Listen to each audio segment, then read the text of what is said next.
Continuing to follow the latest developments tonight in what Odessa city officials are calling a data breach. Mayor Javier Joven says an account assigned to a terminated city attorney was used to access and then transfer sensitive information.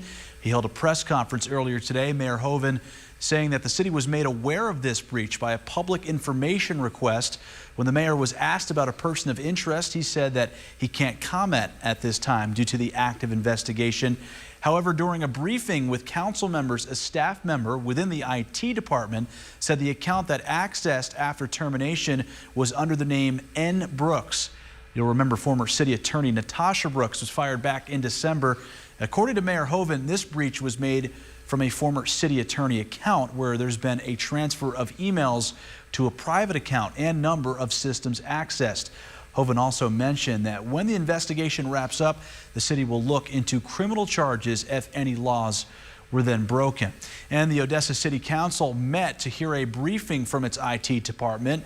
Following those talks, they went into closed session for over 90 minutes before taking further action. Tyler Dupnick is with us tonight in studio with what the council officially determined. Tyler, what do we know tonight? Yeah, Alex, Odessa Mayor Javier Joven read an affidavit that allows the investigation to move forward.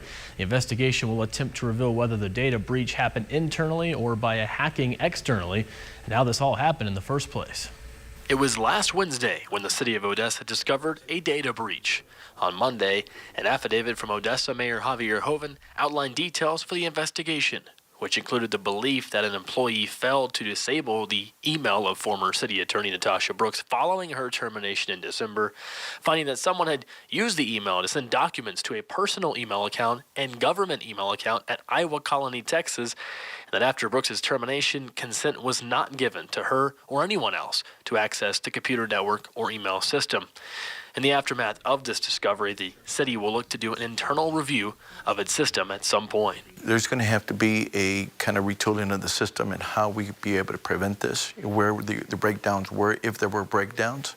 And so that will be an internal assessment, an audit, so to speak. Those internal policies and procedures that are going to have to come from the administration to be able to make sure that the protocol is followed. Odessa Mayor Javier Joven says the damages are unknown right now with what information has been accessed. The concern here, and it should be, is what is our liability? What is the liability to the city? What is the liability to the taxpayers?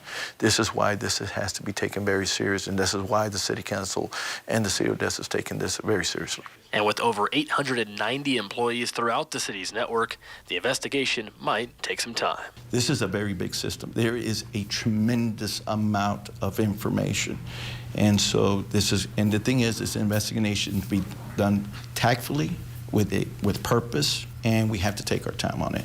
And so, give our police department, our chief, to be able to do their job and to be able to do it diligently. Now, although the Odessa Police Department is leading the investigation, the affidavit will help by allowing the city to request the assistance of outside agencies. Those agencies include Google, which the email belongs to, the account that is, and the Attorney General of Texas as well. Alex.